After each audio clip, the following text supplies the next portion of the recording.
الذين سلكوا طريقا مرضيا أما بعد فأعوذ بالله من الشيطان الرجيم بسم الله الرحمن الرحيم صاد والقرآن ذي الذكر عن عبد الله بن عمر رضي الله تعالى عنهما قال رسول الله صلى الله عليه وسلم حملة القرآن أولياء الله فمن والاهم فقد والى الله ومن عاداهم فقد عاد الله أو كما قال النبي صلى الله عليه وسلم صدق الله وصدق رسوله النبي الأمي الكريم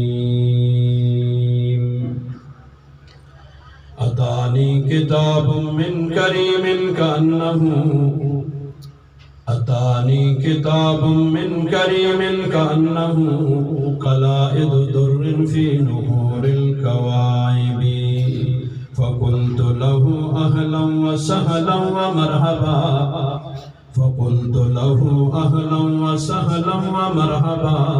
جاء خير كتاب من خير كاتب اگر خواہی تو مومن عز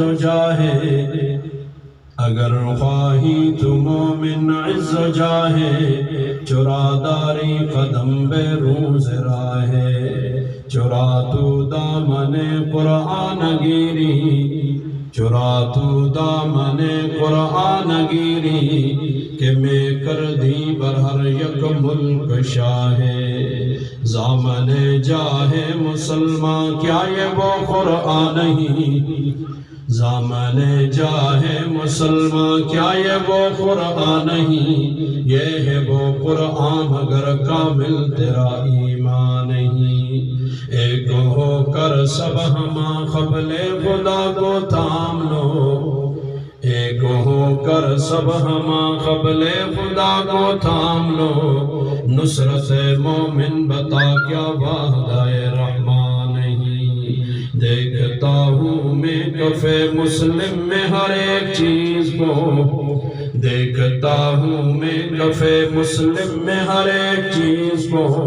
عامل قرآن ہی ہے اس لیے ذیشان نہیں ان اللہ وملائکتہ یصلون علی النبی یا ایھا الذین آمنوا صلوا علیہ وسلموا تسلیما اللهم صل على محمد وعلى آل محمد كما صليت على إبراهيم وعلى آل إبراهيم إنك حميد مجيد اللهم بارك على محمد وعلى آل محمد كما باركت على إبراهيم وعلى آل إبراهيم إنك حميد مجيد معزز و مکرم علماء کرام قراء اعظام قریب اور دور سے تشریف لائے ہوئے برادران اسلام سب سے پہلے اپنے میزبان مکرم اور ان کے رفقاء کار کا مشکور ہوں انہوں نے ذرا نوازی فرمائی یہاں آنے کا حکم کیا اتنے مسلمان بھائیوں سے کچھ دیر قرآن و سنت کی بات کرنے کا موقع عنایت کیا اللہ تعالیٰ سے دعا گو ہوں اللہ تعالیٰ حضرات کو دارین میں بھرپور جزائے خیر عطا فرمائے آپ حضرات قریب اور دور سے اپنے اوقات سے وقت نکال کر دین اسلام امام الانبیاء سرتاج انبیاء خاتم الانبیاء حضرت محمد مصطفیٰ صلی اللہ علیہ وسلم اور آپ کے قلب عطر پہ اترنے والی لاریب اور لازوال کتاب قرآن مجید آپ کی تیار کی ہوئی قدسی حضرات کی جماعت حضرات صحابہ کرام اور علماء اولیاء اتقیاء اصفیاء اور مدارس اسلامیہ کی محبت میں تشریف لائے اللہ سب کا آنا قبول فرمائے دارین کی راحتیں اور خوشیاں نصیب فرمائے زیادہ لمبی چوڑی بات کا وقت نہیں ہے دو چار باتیں بطور سوال کے آپ سے پوچھ کر اور تشکیل کر کے آپ سے اجازت چاہوں گا ہمیں دنیا میں دنیاوی چیزوں کی جب ضرورت پیش آتی ہے، لباس کی، جوتے کی، کھانے پینے کی اشیاء کی اور ضروریات زندگی میں سے کوئی چیزیں استعمال کرنے کی، تو ہم اس متعلقہ دکان پہ جاتے ہیں، اس متعلقہ فرد کے پاس جاتے ہیں اور اس سے جا کر وہ چیز حاصل کرتے ہیں اور اس چیز کو اپنے استعمال میں لاتے ہیں۔ اور ہم میں سے ہر شخص کو عزت بھی چاہیے، مقام بھی چاہیے، مرتبہ بھی چاہیے۔ اللہ تعالیٰ نے ہم سب کو پیدا کیا، اس دنیا کے اندر بھیجا، اور پھر ہمیں عزت اور مقام اور مرتبہ دینے کے لیے اللہ تعالیٰ نے قرآن مجید کو اتارا۔ صاد والقرآن ذی الذکر، صاد حروف مقطعات میں سے ہے، اور اللہ تعالیٰ نے اس قرآن مجید کو ہمیں عزت دینے کے لیے اتارا تھا۔ آج ہم دنیا کی چیزوں میں عزت تلاش کر رہے ہیں۔ بالفاظ دیگر یوں بھی کہا جا سکتا ہے، اسلام کو اللہ نے، قرآن کو اللہ نے، پیغمبر کو اللہ نے بھیجا تھا دنیا کو بدلنے کے لیے، انقلاب کے لیے بھیجا تھا کہ ساری دنیا میں یہ نظام، یہ سب کچھ پہلے بھی تھا۔ لوگوں کے وقت کے اعتبار سے ہر دنیا جدید ہوتی تھی، ان کے پاس جدت کی چیزیں اس وقت بھی موجود تھی۔ مشرکین مکہ کے پاس تمام اسباب اور چیزیں موجود تھیں، اپنے وقت کے اعتبار سے وہ جدید ترین لوگ تھے۔ لیکن نبی کریم صلی اللہ علیہ وسلم انقلاب کے لیے آئے تھے، بدلنے کے لیے آئے تھے، نظام کو بدلنے کے لیے آئے تھے۔ تو آج ہم مسلمان بھی نظام بدلنے کے لیے تھے، ہم نے دنیا کے نظاموں کو اپنے اوپر مسلط کر لیا، اور جو دنیا کو بدلنے آیا تھا دنیا کے کہنے سے خود بدل گیا ہے۔ اللہ تعالیٰ ہمارے حال پہ رحم کرے۔ تو اللہ تعالیٰ نے قرآن مجید ہمیں عزت دینے کے لیے بھیجا۔ ہم عزت کہیں یہودیوں کے پاس تلاش کر رہے ہیں، کبھی عیسائیوں کے پاس تلاش کر رہے ہیں، کبھی ہندوؤں کے پاس تلاش کر رہے ہیں، کبھی بدھ مت کے پاس تلاش کر رہے ہیں۔ اور جب تک ہمیں عزت دینے والی جو چیز اللہ کا قرآن ہے اس کی طرف واپس نہیں آئیں گے، اس وقت تک ہم دنیا میں معزز نہیں ہو سکتے۔ وہ آپ سنتے بھی رہتے ہیں، مشہور و معروف شعر ہے، وہ معزز تھے زمانے میں، بولیے نا، سب کو یاد ہے، یہ تو عام قسم کا شعر ہے۔ تو اس لیے وہ معزز تھے اور ہم ذلیل و خوار ہوئے تارک قرآن ہو کر، وہ عمل قرآن ہو کر معزز ہو گئے، ہم قرآن کو چھوڑ کے ذلیل ہو گئے۔ اب بھی ہمیں اگر سمجھ نہ آئی، داستانوں میں ہمارا نام تک باقی نہیں رہے گا۔ تو اس لیے اللہ تعالیٰ مجھے اور آپ کو عزت کی اس چیز کے ساتھ جڑنے کی توفیق عطا فرمائے۔ اتانی کتاب من کریم کا ہمارے پاس ایک کتاب کریم ذات کی طرف سے آئیے، وہ ایسے کن قلائد در فی نحور القوائب، وہ ایسے جیسے حسینوں کے گلے میں ہیروں کا ہار ہوتا ہے، موتیوں کا ہار ہوتا ہے۔ یہ سمجھانے کے لیے شاعر نے مجھے اور تجھے سمجھانے کے لیے نیچے اتر کے آیا ہے، اس لیے کہ ہم چھوٹے لوگ ہیں جی، نابالغ ہیں، نابالغ ہمیں سمجھا رہا ہے۔ میں نہیں کہہ رہا ہے، مولا روم کہہ رہا ہے، خلق اطفالم جز مست خدا، ساری دنیا نابالغ ہے سوائے اللہ والوں کے، ہم سارے نابالغ ہیں، ہم چھوٹے بچوں والی آرزویں اور جی یہ تمنائیں لے کر بیٹھے ہوئے ہیں۔ چھوٹی دنیا والے بچوں کی طرح ہمارے جھگڑے، چیزوں پہ جھگڑ جانا، چھوٹی چھوٹی چیزیں اور آرزویں رکھنا۔ چھوٹا سا بچہ ہوتا ہے، اس کے ہاتھ میں ایک چھن چھنا ہوتا ہے، میرا ذرا ساتھ دے توجہ کریں تو اس تھوڑے وقت میں بات اللہ کرے گا پوری ہو جائے گی۔ چھن چھنا اس کے ہاتھ میں ہوتا ہے، اس سے وہ چھن چھنا لے لیا جائے تو بچہ ایڑیاں رگڑنا شروع کرتا ہے، رونا دھونا شروع کر دیتا ہے۔ اب وہ بچہ ہے نا، اس لیے وہ چھن چھنے کو ساری دنیا ساری کائنات سمجھ رہا ہے۔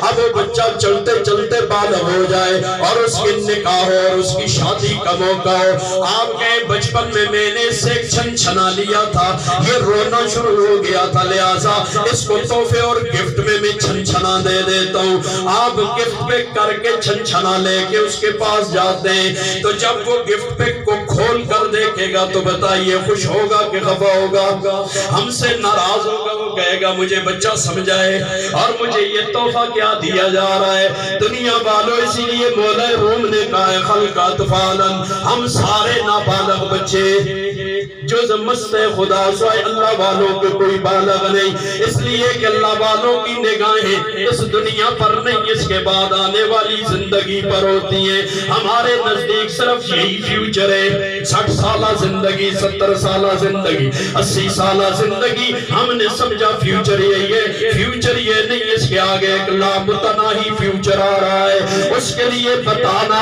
تیری ساری دنیا کا نظام ناراض نہ ہونا، اگر میں بات کہہ دوں ساری دنیا کی محنت، ساری دنیا کی کوشش کس وقت تک کے لیے؟ جب تک میں زمین کے اوپر ہوں، جب تک اوپر ہوں تو مجھے ڈاکٹر فائدہ دے گا، انجینئر فائدہ دے گا، پائلٹ فائدہ دے گا، فوج فائدہ دے گی، پولیس فائدہ دے گی، تیرے میرے MBA مجھے فائدہ دے دیں گے۔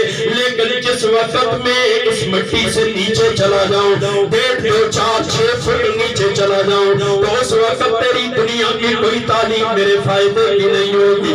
اس لیے آج ہم نے سمجھا ہی نہیں ہے کہ ہمیں دنیا اور آخرت میں فائدہ دینے والی چیز کون سی ہے۔ مجھے ذرا جلدی بتائیے، وقت نہیں ہے، جو سوال کر لوں جلدی جواب دیجئے۔ صحابہ کرام کامیاب تھے یا ناکام گئے؟ کامیاب تھے یا ناکام گئے؟ انہوں نے دنیا پر حکمرانیاں کر کے بھی دکھائیے۔ انہوں نے کیا پڑھا تھا؟ یہی قرآن اللہ کا پڑھا ہوا تھا۔ کس سے پڑھا تھا؟ محمد عربی سے پڑھا تھا۔ ان محمد عربی کے فرمودات کو اپنے سینوں سے لگا لیا تھا، اس لیے ساری دنیا ان کے زیر نگین آ گئی تھی۔ اور میں اور تو اللہ کے قرآن کو چھوڑ کر جو ساری دنیا کو غلام بنانے اور اپنے ماتحت کرنے آیا تھا، ہم ان لوگوں کے ماتحت ہو گئے جنہیں چاہیے تھا ان کی زندگیوں کو بدل دیتے۔ آج کاسے گدھائی لے کے ان کے دروازوں پہ گھوم رہے ہیں۔ 75 سال ہو گئے، مجھے بتا دا یہ ملک بھی آپ کے پاس تھا، ادارے بھی آپ کے پاس تھے، مال و دولت بھی آپ کے پاس تھے، اور سارے ادارے آپ کے سوال ہم سے کرتے۔ طلباء مدرسے کا پروگرام ہے تو ایک طلباء سے بھی بات کہہ لوں، آپ سے آ کر کہتے ہیں جی دنیا چاند پہ چلی گئی۔ کبھی احساس کمتری کا شکار نہ ہونا، کبھی احساس کمتری کا شکار نہ ہونا۔ جمعے کی شام میں پٹی تھا نا، تو وہاں بھی اس طرح مدرسہ، پھر ایک لڑکے نے پتہ نہیں یہاں کی یا نہ کی، ایک لڑکے نے تقریر کی جی انگلش میں، شروع میں خطبہ عربی میں پڑھا، اس کے بعد عربی انگلش میں تقریر کی، آخر میں پھر دعائیں جو عربی میں پڑھی۔ میں نے لوگوں سے کہا مجھے بتائیے ذرا آپ نے اس بچے کی تقریر سے کیا سیکھا؟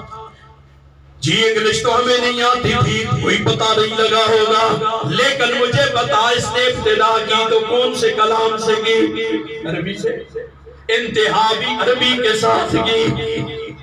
ثابت ہوا کہ علم تو عربی ہے، اصل بات تو عربی تھی، مسلمان تو عربی پہ فخر کرتا، عربی پہ ناز کرتا، یہ درمیان میں انگلش علم نہیں، زبان میں انکار، زبان کا انکار نہیں کرتا، علم نہیں ہے، انگلش علم نہیں ہے، انگلش صرف زبان ہے۔ ہم نے اس کو سر پہ چڑھا دیا، اس کی مثال تو یوں سمجھ لیجئے، انگلش پہ ساری قوم کو لگا دیا، 75 سال گزر گئے، صلاحیتیں ساری ضائع کر لی، میٹرک میں 10 مرتبہ فیل کر لیے، اس بھی فیل انگریزی میں فیلا۔ چاہیے یہ تھا، انہیں تو علم کا ذائقہ ہی نہیں لگائے، انہیں تو چاہیے یہ تو ایسا ہے جیسے چھوٹے بچے کو بادام چھل کے سمیت دے دو، ساری زندگی وہ کوشش کرے گا بادام کا چھلکا اتارنے کی، وہ سے بادام کے ذائقہ کا کیا پتا۔ یہ علم کس وقت تک پہنچتے ہی نہیں ہے، اللہ مجھے تجھے سمجھ عطا کرے۔ تو آج دنیا کیا کہہ دیتی ہے؟ چاند پہ چلے گئے، یہ جاؤ نا، تمہیں کس نے روکا؟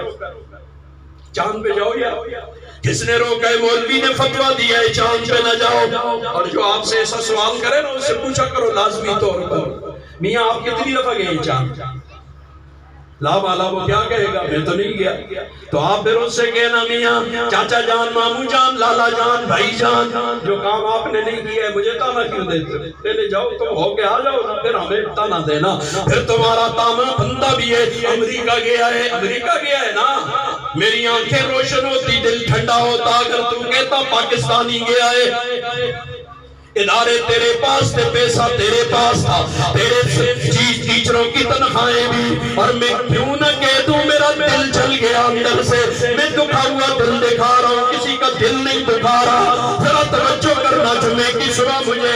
شاگرد نے ایک پوسٹ دکھائی ہے، وہ پوسٹ کیا ہے، کرکٹ سکھانے والے کو 32 لاکھ روپیہ ماہانہ تنخواہ، پیچھے سکھانا والا کرکٹ، اور قرآن سکھانے والے کو کیا دیا جاتا ہے؟ بولو اب بتاؤ، کرکٹ آلہ کے قرآن آلہ؟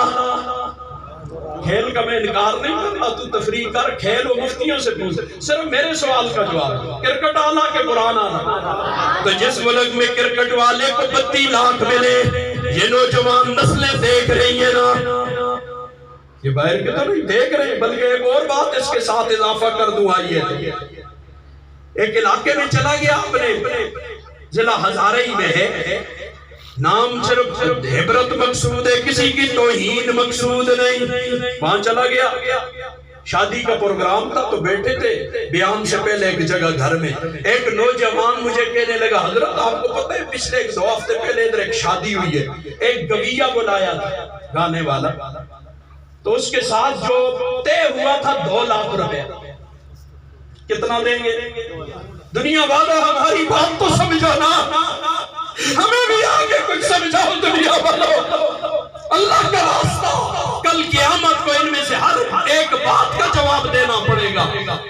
وہ مجھے 2 لاکھ روپے اس کے ساتھ سے تھا، 4 گھنٹے 5 گھنٹے یا جو بھی ہوگا، اور اس پر جو وین ڈالی ہے وہ 9 لاکھ روپے، کتنی؟ میں اسے پیچھے ایسے چرپائی پہ تکیہ تھا نا، ایسے پیچھے ایسے بیٹھا ہوا، اس کی بات سن رہا، اس نے جو کہا وین ڈالی ہے 9 لاکھ روپے، میں ایسے ہو گیا، میں نے کہا مجھے بتا تو سچ کہہ رہا ہے؟ اس نے کہا بالکل، میں نے کہا میں بیان اسی بات سے شروع کروں، میں جب اندر بیان شروع کروں گا خطبے کی بات پہلی بات میری یہی ہوگی، اور میں تجھے مجمع میں کھڑا کروں گا، میں ہوائی آدمی نہیں ہوں، تو تجھے وہاں مجمع کے سامنے کہنا پڑے گا کہ یہ بات اسے ہم نے بتائی، کہتے جی بالکل میں تیار ہوں، بہت اچھا، میں نے خطبہ پڑھا، خطبے کے بعد اسے کھڑا کیا، میں نے کہا کھڑے ہو جاؤ، مجھے یہ شخص ایسا واقعہ ہوا آپ کی بستی میں، مجھے اس شخص نے بتایا ہے، کھڑے ہو جاؤ، کھڑا ہو گیا، 10 12 14 15 آدمی اس کم و بیش انہوں نے ہاتھ اونچے کیے، انہوں نے کہا بالکل شاہ صاحب ایسا ہی ہوا ہے۔ اب مجھے بتا، میرا ایک قوم سے سوال ہے، او صدر سے لے کر ریڑی والے تک سب سے میرا سوال ہے، جس قوم کو گویے کو ایک رات کے 11 لاکھ روپیہ ملے اور امام کو کیا دیتے ہو؟ پورا مہینہ جو 24 گھنٹے تیری ڈیوٹی کرتا ہے، نماز وقت دیتا ہے، وقت دے رہا ہے۔ بہت ساری غلط فہمیاں لوگوں میں پھیلی، ہمارے وہاں ایک ڈاکٹر صاحب تھے، ایک دن رات گھنٹی ہوتی ہے، اندر ڈاکٹر صاحب جی میں باہر دیکھتا ہوں 15 20 50 آدمی، میں نے کہا میرے پاس اتنی جگہ تو نہیں، کدھر آگے تو وہ جی ایک بہت ضروری مسئلہ ہے، میں نے کہا بہت اچھا، اندر بیٹھنے کی جگہ کھولی، بیٹھے، میں نے کہا کیا ایک ڈاکٹر صاحب کہتے ہیں مولوی صاحب پیچھے نماز نہیں ہوتی، ان مولویوں کے پیچھے نماز نہیں ہوتی، میں نہیں پڑھتا، میں نے کہا بہت اچھا، کیوں نہیں ہوتی؟ اس لیے کہ یہ نماز پڑھانے کے پیسے لیتے، میں نے کہا بہت اچھا، اور ایک الزامی جواب تو میں نے یہ دیا کہ میں نے کہا ڈاکٹر صاحب آج کے بعد میرے پیچھے آ کے نماز پڑھا کرو، اللہ کی قسم میں نماز پڑھانے کا 1 روپیہ نہیں لیتا، میرے پیچھے پڑھا کرو، یہ تو ہو گیا۔ باقی دوسری بات میں ڈاکٹر صاحب وہ جی دین بیچتے ہیں، علم بیچتے ہیں، فلان کرتے، میں نے کہا بہت اچھا، میں نے کہا آپ کا پیشہ کیا ہے؟ اسی دن مجھے پتا چلا یہ ڈاکٹر ہے، کہا جی میں ڈاکٹر ہوں، میں نے کہا بہت اچھا، میں نے کہا میں جب آپ کے پاس آتا ہوں، زید عمر بکر خالد کوئی بھی جب آتا ہے آپ اسے چیک کرتے، ٹوٹی لگاتے، یہ کرتے، کتنی فیس لیتے؟ بولیے 1500 کم از کم 1000 روپیہ، 1000 مان لیتے۔ اب میں نے کہا ڈاکٹر صاحب اپنا علم بیچ رہے تھا تو علم والا نا، اسی لیے کہتے ہیں علم والا ہو اگرچہ غلط ہو وہ بات سمجھ جاتا ہے، جاہل مرکب ہونے سے اللہ بچائے۔ ہمارے والد گرامی اللہ ان کی قبر کو نور سے بھرے، وہ فرمایا کرتے تھے علم ہونا چاہیے اگرچہ غلط ہو، پھر اس پر دلیل دیتے تھے، اس لیے کہ غلط علم والا بھی صحیح کو پرکھ لیتا ہے، اپنے غلط علم سے صحیح کو پرکھے گا، اور جاہل مرکب ہو تو اس کو کسا پہ نہیں صدا کر۔ اس کی مثال دیتے، موسیٰ علیہ السلام کے مقابلے میں جادوگر آئے تھے، ان کے پاس علم تھا اگرچہ غلط تھا، لیکن علم تھا. اب وہ علم والے تھے. جب موسیٰ علیہ السلام کے معجزات کو دیکھا تو فوراً ایمان لائے کہ نہ لائے؟ فوراً ایمان لے آئے. انہوں نے اس غلط سے صحیح کو پرکھ لیا کہ یہ جادو نہیں، یہ کچھ اور معاملہ ہے. اور فرعون نرا جہل مرکب تھا، وہ ایمان نہ لایا، اس کی ہدایت نصیب میں نہیں تھی. تو اس لیے میں نے کہا فوراً سمجھ گئے ڈاکٹر. اب تو بات پڑھ سا جی شاہ صاحب السلام علیکم، بہت اچھا. یہ وقت کے پیسے لے رہے ہیں، وقت دیا ہے قوم کو 24 گھنٹے دے رہے ہیں. تو 6 گھنٹے دے 8 گھنٹے دے 1.5 لاکھ کے دے میرا. ایسے ادارے 5 لاکھ روپیہ لیتے ہو تم، اور ہم جو مسجد میں 24 گھنٹے دے رہا ہے اسے کیا دیا جا رہا ہے؟ اس سے سبق کیا ملا؟ میرا سوال ہے پوری قوم سے، ان نوجوان نسل، ان بچوں کو کیا سبق ملا؟ وہ چھوڑ جنہیں قرآن اور دین اور اسلام کو چھوڑ گانے باجے سے اس ہستے کہ ایک رات میں 11 لاکھ مل سن. اور ادھر اگر کیا دین پڑھا تو دین تے پورا مہینہ لاسن تے کوئی 10-12 ہزار روپے وہ بھی نال پنڈ بھر کے تانے دی جی گالیاں دی، اور پتہ نہیں کس کس کے ساتھ دیے جائیں گے. اللہ مجھے تجھے سمجھ عطا کرے. اتانی کتاب من کریم کانہو قلائد در فی نہور القوائب. میرے تیرے پاس ایک کتاب ہے یہ کریم ذات کی طرف سے، وہ اتنی قیمتی کتاب ہے جیسا کہ جی حسینوں کے گلوں میں ہیروں کا ہار. ہم چونکہ بچے شاعر نیچے آ کر ہمیں سمجھا رہا ہے ہمارے ہاں ہیرے کی قدر ہے، اس لیے وہ ہمیں سمجھا رہا ہے. جیسے ہم بچے کو کہتے ہیں پرائمری پاس کر تو کو کڑی گھن کے دے سا کہتے ہوتے ہیں نا، تو مڈل پاس کر تجھے سائیکل لے کے دوں گا. حالانکہ تعلیم کا صلہ نہ سائیکل ہے نہ گھڑی ہے، نہ تعلیم کی قیمت یہ ہے. لیکن بچہ ہے وہ سمجھتا نہیں، اور کوئی بات تو اسے سمجھانے کے لیے شاعر بھی نیچے اتر کے آ کے مجھے اور تجھے سمجھا رہا ہے. فَقُلْتُ لَهُ أَهْلًا وَسَهْلًا وَمَرْحَبًا. میں نے اس سے کہا قرآن سے تیرا آنا مبارک، تو اپنوں میں آیا ہے. کس میں آیا ہے؟ اتیت اہلا، تو اپنوں کے اندر آیا ہے. فَقُلْتُ لَهُ أَهْلًا وَسَهْلًا وَمَرْحَبًا جَاءَ خَيْرُ كِتَابٍ مِّن خَيْرِ كَاتِبٍ. دیکھ لے اے بہترین کتاب بہترین کاتب کی طرف سے آئی ہے. بہترین کتاب بہترین کاتب کی طرف سے. تعصب کی پٹی اتار دے پاکستانی، دشمنی اور نفرت کی پٹیاں اتار دے پاکستانی. مجھے بتانا اعلیٰ تعلیم کسے کہتے ہیں؟ جلدی جلدی جواب دے، وقت نہیں میرے پاس. اعلیٰ تعلیم کیا ہے؟ یہ دیستا زبان آر دی ہے نا اتھو دا سیا. اعلیٰ تعلیم انگلینڈ میں جڑی ہوتی ہے، اعلیٰ تعلیم فرانس میں جو ہوتی ہے، اعلیٰ تعلیم کینیڈا میں جو ہوتی ہے، اعلیٰ تعلیم امریکہ میں جو ہوتی ہے، یہی ہے نا ہمارے نزدیک اعلیٰ. اعلیٰ قرآن سے اونچی تو کوئی تعلیم ہے ہی نہیں. مجھے بتا اعلیٰ تعلیم، اس اعلیٰ تعلیم کے لیے دنیا پاکستان ہندوستان بنگلہ دیش کا رخ کرتی ہے. ساری دنیا ادھر آتی ہے. پرویز صاحب گیا جو اللہ جانے وہ جانے، لیکن اس نے بیرون پہ پابندی لگا لی تھی. تو بہرحال پہلے ساری دنیا سے آتے تھے. اب ایک کہو جلدی جلدی الحمدللہ. میں اگلی بات کو الحمدللہ. جو اعلیٰ تعلیم قرآن والی ہے، جو بیڑا میرے ان علماء نے اٹھایا، تانے بیزتیاں توہین عرش سے کر، اس کے باوجود جو بیڑا انہوں نے اٹھایا صرف وفاق المدارس